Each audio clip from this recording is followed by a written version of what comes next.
यह कहानी है उस हॉस्पिटल की जहां इलाज के नाम पर कुछ ऐसा हुआ जो कभी भुलाया नहीं जा सकता। तो अगर आप तैयार हैं तो चलिए कदम रखते हैं इस अंधेरे और खौफनाक दुनिया में, जहां हर कोना एक नए डर की कहानी सुनाता है। लेकिन सावधान रहिएगा, ये कहानी आपके सपने तक पहुंच सकती है। दोस्तों, जो डिस्प्ले पे आप चैनल देख रहे हैं, इन्होंने मुझे सब्सक्राइब किया था और मेरी पिछली वीडियो में प्यारा सा कमेंट किया था। मुझे कमेंट अच्छा लगा, इसलिए मैंने इनके चैनल को वीडियो में प्रमोट किया है। अगर आप भी चाहते हैं आपके चैनल को भी मेरी नेक्स्ट वीडियो में प्रमोट करूं, तो उसके लिए आपको मुझे सब्सक्राइब करना होगा, बेल आइकन को ऑन करना होगा, ताकि जब भी मैं वीडियो अपलोड करूं आपके पास नोटिफिकेशन आए। और इस वीडियो में प्यारा सा कमेंट करना है। अगर आपका कमेंट मुझे अच्छा लगा तो नेक्स्ट वीडियो में आपके चैनल को प्रमोट करूंगा। तो आइए बढ़ते हैं कहानी की तरफ। आरव एक पैरानॉर्मल अन्वेषक था जिसने कई रहस्यमयी और खौफनाक जगहों की सच्चाई उजागर की थी। उसे इस काम में जितना डर लगता था, उतना ही उसे रहस्य सुलझाने का जुनून था। एक दिन उसे एक अज्ञात नंबर से कॉल आया। कॉल करने वाले ने बताया कि शहर के बाहरी इलाके में स्थित एक पुराना हॉस्पिटल, सिटी जनरल हॉस्पिटल, भूतिया घटनाओं का केंद्र बन चुका है। कॉल करने वाले ने अपनी पहचान छुपाई, लेकिन आरव को इतना बताया कि उस हॉस्पिटल में कुछ ऐसा है जिसे वो कभी भूल नहीं पाएगा। आरव ने इस कॉल को गंभीरता से लिया। उसने इंटरनेट पर उस हॉस्पिटल के बारे में जानकारी इकट्ठा करनी शुरू की। उसे पता चला कि यह हॉस्पिटल कभी अपनी चिकित्सा सेवाओं के लिए जाना जाता था, लेकिन एक भयानक आग लगने के बाद इसे बंद कर दिया गया।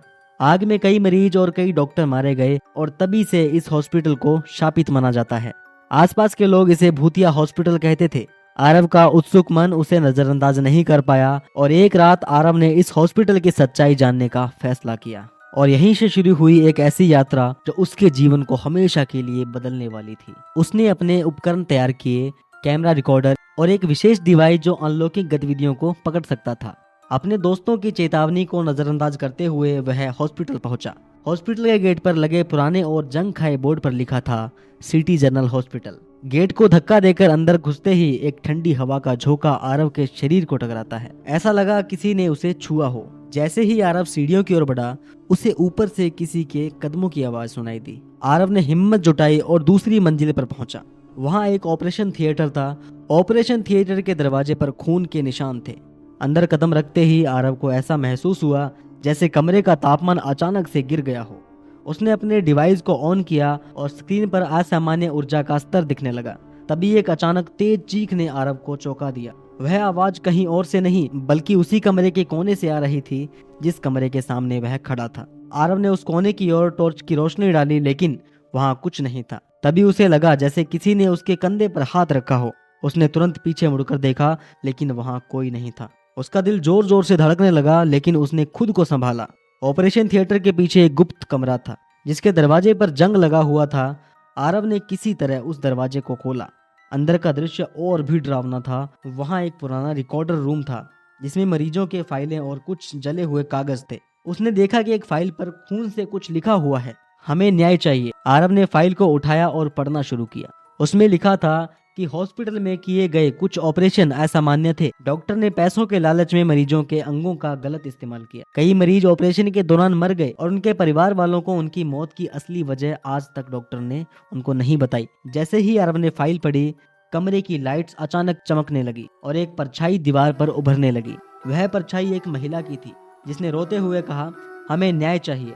आरव ने उससे पूछा, मैं आपकी मदद कैसे कर सकता हूँ? महिला की परछाई ने उसे इशारा करते हुए कहा, नीचे तहखाने में जाओ। आरव ने साहस के साथ तहखाने की ओर रुख किया। तहखाना पूरी तरह अंधेरे में डूबा हुआ था। वहां सीढ़ियों पर खून के धब्बे थे। जैसे ही वह नीचे पहुंचा, उसे चारों ओर कहराने की आवाजें सुनाई देने लगी। तहखाने में एक बड़ा कमरा था जिसमें जले हुए स्ट्रेचर और औजार और कुछ पुरानी मशीनें पड़ी थी। दीवार पर बड़े बड़े अक्षरों में लिखा था, यहाँ इन निर्दोषों का खून पड़ा है जिनकी चीखें अब भी गूंजती हैं। आरव को कमरे के बीच में एक संदूक दिखाई दिया। संदूक को खोलने पर उसे कई दस्तावेज और कई पुराने वीडियो टेप मिले। टेप को देखने पर पता चला कि हॉस्पिटल में डॉक्टर और प्रबंधक ने लालच में कई मरीजों की जान ली थी। उन निर्दोष आत्माओं ने हॉस्पिटल को श्राप दिया। और तभी तहखाने में एक जोरदार धमाका हुआ और एक भयानक साया आरव की ओर बढ़ने लगा। आरव ने तेजी से वहां से भागने की कोशिश की। सीढ़ियों पर पहुंचते ही उसने पीछे मुड़कर देखा तो वह साया धीरे धीरे गायब हो गया। जब वह बाहर निकलने की कोशिश करने लगा, एक आत्मा ने उसे रोक लिया। वह आत्मा बेहद गुस्से में थी और उसने आरव पर हमला करने की कोशिश की। आरव ने अपनी हिम्मत जुटाई और पवित्र मंत्रों का जाप किया। जो उसने अपने साथ ले रखे थे। मंत्र सुनते ही आत्मा चिल्लाई और धीरे धीरे पीछे हटने लगी। किसी तरह आरव वहां से निकलने में कामयाब हुआ। हॉस्पिटल से निकलने के बाद आरव सीधा अपने घर पहुंच गया, लेकिन उस घटना का असर उस पर गहरा पड़ा। वह गहरे डिप्रेशन में चला गया और अपनी याददाश्त खो बैठा। वह अपने परिवार को भी नहीं पहचान पा रहा था। आत्माएं अब भी आरव के सपने में आती थी। वो उससे बात करने की कोशिश कर रही थी, क्योंकि उन्हें पता था कि आरव ही वह इंसान है जो उन्हें न्याय दिला सकता था। आरव के माता पिता उसे हर रोज डॉक्टर्स के पास लेकर जाते, लेकिन कोई सुधार नहीं हुआ। आत्माओं ने अब आरव की मदद करने का फैसला किया। उन्होंने सपनों के माध्यम से आरव को अपने अतीत की घटनाएं दिखानी शुरू की। धीरे धीरे उसकी याददाश्त वापस आने लगी। एक रात जब आत्माएं उसके सपने में आई, उन्होंने कहा, तुम हमारी आखिरी उम्मीद हो, हमें न्याय दिलाओ। आरव ने उनकी बात समझी और एक बार फिर सारी जानकारी इकट्ठा कर पुलिस को दी। आत्माओं की मदद से उसने सबूत पेश किए जो पहले छिपे हुए थे। जब पुलिस ने आरव के सारे सबूत देकर हॉस्पिटल की दोबारा से जांच की, तो उनको पता चला इस हॉस्पिटल में जो भी अपराध हुए हैं उनमें से एक डॉक्टर अभी भी जिंदा है, जिसका नाम विवेक था। डॉक्टर विवेक को पुलिस ने हॉस्पिटल में हुए भयानक अपराधों के लिए गिरफ्तार कर लिया। जब उसे पूछताछ के लिए लाया गया तो उसने एक चौंकाने वाली एक नई कहानी सुनाई, जिसने सभी को सन्न कर दिया। विवेक ने बताया कि वो अपनी मर्जी से अपराध नहीं कर रहा था। इन सब के पीछे एक प्राचीन भयानक साया था जिसने उसे अपने वश में कर रखा था। विवेक ने कहा, ये सब उस दिन स्टार्ट हुआ जब मैंने पहली बार हॉस्पिटल में काम करना शुरू किया था। हॉस्पिटल के तहखाने में एक पुराना कमरा था जिसे मृत कमरा कहा जाता था। वहाँ मुझे एक अजीब से डरावने संकेत मिलते थे। मुझे लगा यह सब एक वहम है, लेकिन एक दिन जब मैं वहाँ गया तो मुझे एक अजीब सी आवाज सुनाई दी। वह आवाज सीधे मेरे दिमाग में गूंज रही थी। उसने मुझसे कहा कि मैं उसके आदेशों का पालन करूं, वरना वो मुझे और मेरे परिवार को खत्म कर देगा। उस आवाज का स्वामी एक बुरा साया था जिसे हॉस्पिटल की नींव डालते समय अनजाने में छेड़ा गया था। वह साया वहाँ की जमीन के इतिहास से जुड़ा हुआ था। कहानी के मुताबिक जिस जगह हॉस्पिटल बना था वह पहले एक पुराने कबीले की जमीन थी। कबीले के प्रमुख ने अपनी आत्मा को अमरता के लिए एक काले जादू के माध्यम से बंद किया हुआ था। जब इस जमीन पर हॉस्पिटल बना तो वह साया जाग गया और उसने वहाँ के डॉक्टर्स को, कर्मचारियों को अपने कब्जे में लेना शुरू कर दिया। विवेक ने बताया कि यह साया किसी के मन में गहरी लालच और भय को पहचान कर उन्हें अपना शिकार बनाता था। पहले उसने मेरे सपने में आना शुरू किया, फिर वह धीरे धीरे मेरी चेतना को नियंत्रित करने लगा। वह मुझसे मरीजों के साथ अमानवीय प्रयोग करवाता था। मैं उसे रोकने की कोशिश करता, लेकिन वह हर बार मेरे परिवार की फोटो दिखाकर मुझे धमकाता। उसकी ताकत इतनी ज्यादा थी कि मैं चाहकर भी उसका विरोध नहीं कर पाया।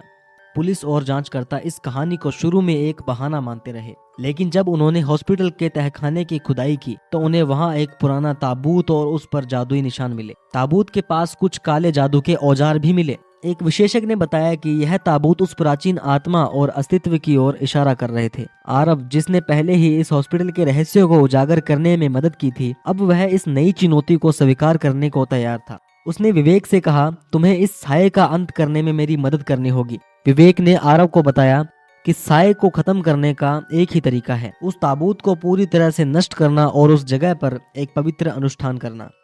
आरव और विवेक और एक पंडित ने मिलकर उस ताबूत को नष्ट करने की योजना बनाई, लेकिन जैसे ही उन्होंने ताबूत को छूने की कोशिश की, पूरा तहखाना हिलने लगा। चारों ओर भयानक चीखें गूंजने लगी। साया प्रकट हुआ और उसने कहा, तुम मुझे नहीं हरा सकते, मैं यहाँ का स्वामी हूँ। आरव ने अपनी हिम्मत नहीं खोई। पंडित ने तुरंत मंत्रों का जाप शुरू किया और विवेक ने अपनी गलती के लिए माफी मांगते हुए साये से कहा, मैंने जो कुछ भी किया वह तुम्हारे डर के कारण था, लेकिन अब यह खत्म होना चाहिए, क्योंकि ये जो भी हो रहा है ये बिल्कुल भी ठीक नहीं है।